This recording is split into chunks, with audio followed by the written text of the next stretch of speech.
ఓం నారాయణ ఆది నారాయణ. ఓం నారాయణ ఆది నారాయణ ఛానల్ను ఆదరిస్తున్న గురు బంధువులకు స్వాగతం, సుస్వాగతం.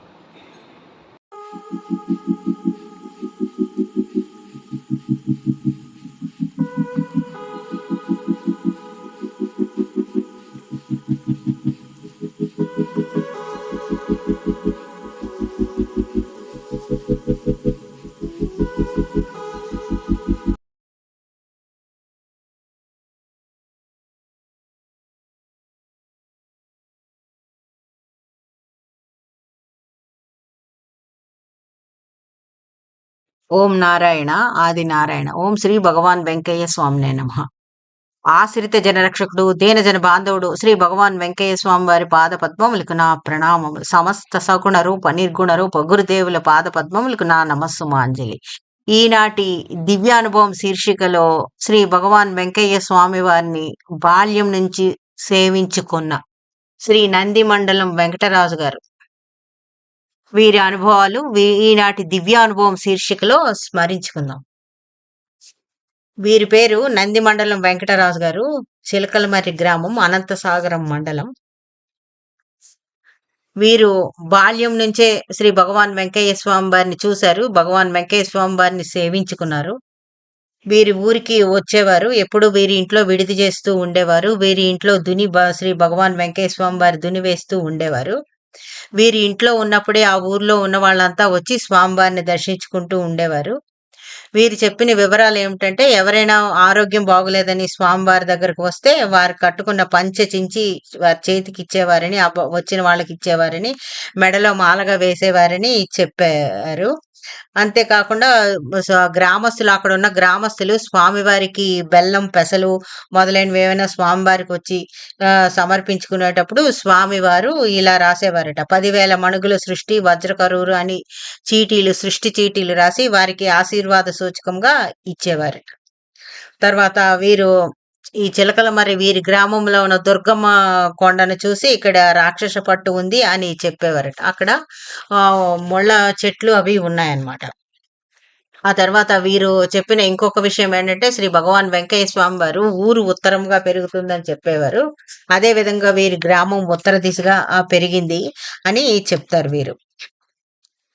తర్వాత 1958, 59 సంవత్సరంలో ఆ టైంలో శ్రీ భగవాన్ వెంకయ్య స్వామి వారు వీరి ఊరిలో పర్యటించేటప్పుడు వీరి ఊరిలో బావుల్లో ఉన్న ఆ బావిల్లో స్నానం చేస్తూ ఉండేవారట.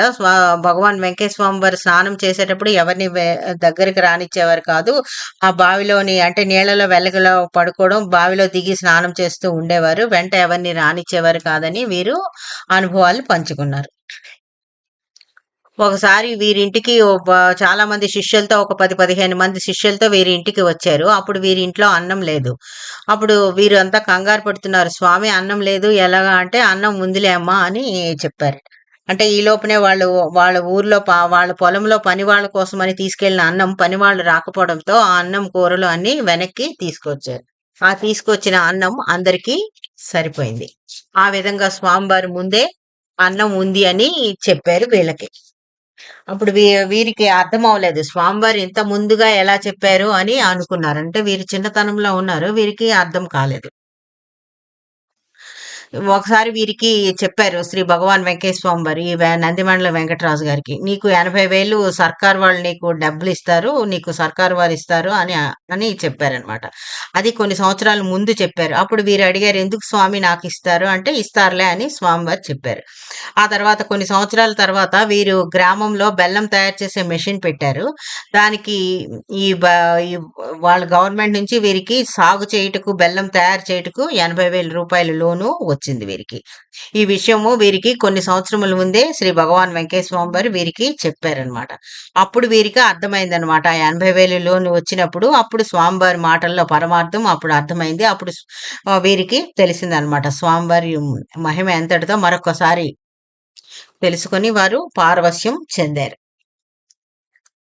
తర్వాత 1966 సంవత్సరం. 1966 సంవత్సరంలో వీరికి చెప్పారు. "నువ్వు ఈ ఊరికి దగ్గర ఉన్న 40 ఎకరాల తోట కొంటావు" అంటే, "ఇక్కడ తోట ఎక్కడ ఉంది స్వామి" అని ఇతనన్నారు. "లేదు నువ్వు కొంటావు, బంగారు బిందెలు లేస్తాయి" అని చెప్పారు. ఆ తర్వాత అంటే 66లో చెప్పారు. 78 సంవత్సరంకు వచ్చేటప్పటికి వీరికి దగ్గరలో ఉన్న వీరు మంగుపల్లి వాస్తవ్యులతను అల్లంపాటి గంగిరెడ్డి గారు అనే వారి పొలము అమ్మితే వీరు ఆ కొ అది వీరు కొనుక్కున్నారనమాట ఆ 40 ఎకరాలు. ఆ తోటలో వీరికి మామిడి, నిమ్మ చెట్లు, చీని, సపోటా, కొబ్బరి మొదలైన చెట్లన్నీ ఉన్నాయి. అది స్వామివారు చెప్పినట్లే బంగారం లాంటి తోట. బాగా దాని మీద ఉన్న ఆదాయం కూడా బాగా ఎక్కువగా వస్తుంది. తర్వాత వీరు అంటే ఇంకా భూమి కొనాలి, మాన్యం కొనాలి అని చెప్పారు. స్వామివారిని అడిగారు. అంటే స్వామివారు చెప్పారనమాట. అంతకంత లాభం వస్తుందిలే అన్నారు. అదే విధంగా స్వామివారు చెప్పినట్టే వీరు భూమి కొన్నారు. తర్వాత వీరు స్వామి చెప్పినట్టే ఎక్కువ లాభానికి ఆ భూమిని అమ్మేశారు. వీరు తర్వాత 1965 సంవత్సరంలో రైస్ మిల్లుకు, బావికి స్వామివారే శంకుస్థాపన చేశారు. వీరి ఆహ్వానం మేరకు స్వామివారు వచ్చి వీరు రైస్ మిల్లుకు తవ్వవలసిన బావికి వేప మేకు కొట్టి స్వామివారు శంకుస్థాపన చేశారు.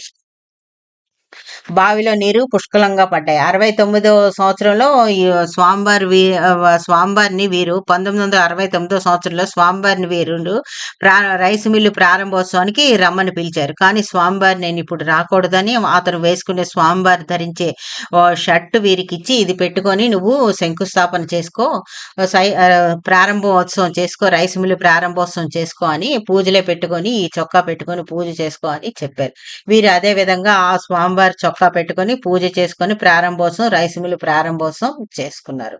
అప్పుడు ఆ టైంలో సరిగ్గా వరి సాగు ఎక్కువ ఉండేది కాదు. దాంతో వీరు మిల్లు సరిగ్గా నడిచేది కాదనమాట. ఎక్కువ లాభాలు వచ్చేవి కాదు.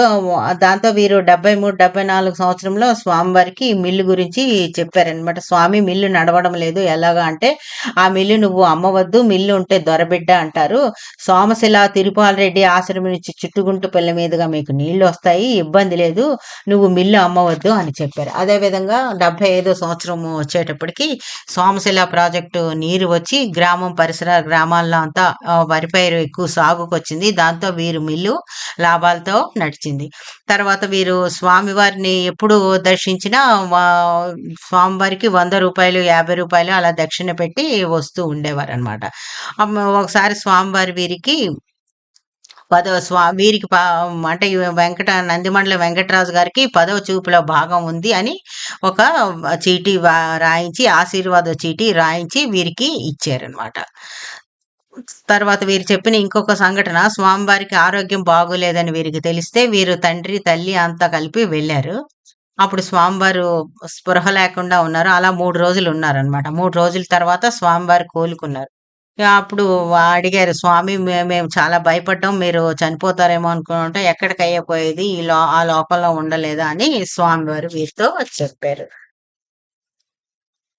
తర్వాత ఒకసారి భగవాన్ వెంకయ్య స్వామి వారు ఆశ్రమం వెనక పక్క పడుకొని ఉన్నారు. స్వామివారి దగ్గరే 3 అడుగులు వెడల్పు, 6 అడుగుల గుంట తవ్వేసి ఉంది. స్వామివారు అప్పుడు పడుకొని ఉన్నారు. అప్పుడు స్వామివారి దగ్గర ఎవరు లేరు. వీరు వెళ్లి స్వామివారిని అడిగారు, "స్వామి ఏంటి ఈ గుంట ఏంటి? మీరు చనిపోతే మేము ఎక్కడికి పోవాలి" అని అడిగారు. స్వామివారు నవ్వి, "నేను ఎక్కడికి పోతున్నానయ్యా, నేను ఎక్కడికి పోను" అని అన్నారు. ఇంకా తర్వాత స్వామివారు వీరితో ఇంకా ఏమీ మాట్లాడలేదు. తర్వాత శ్రీ భగవాన్ వెంకయ్య స్వామి వారు చెప్పిన ఇంకొక అద్భుతమైన విషయం ఏంటంటే, వీరికి గవర్నర్ పదవి వస్తుందని చీటీ వ్రాయించి ఇచ్చారు. అప్పుడు వీరు నవ్వుకున్నారు. కానీ 1987 నాటికి అది నిజమైంది. ఎలా అంటే, వీరికి అక్కడ అనంతసాగరం మండల పరిషత్ అధ్యక్ష పదవి పోటీ చేయడానికి అవకాశం వచ్చింది. వీరు అదే విధంగా అధ్యక్ష పదవికి పోటీ చేశారు. అధ్యక్షుడిగా వీరు పదవి నిర్వహించారు. మండల పరిషత్ అధ్యక్షుడిగా పదవి నిర్వహించారు. అదే శ్రీ భగవాన్ వెంకయ్య స్వామి వారు చెప్పిన గవర్నర్ పదవి అని వీరికి అర్థమైంది. ఓం నారాయణ. ఆది నారాయణ.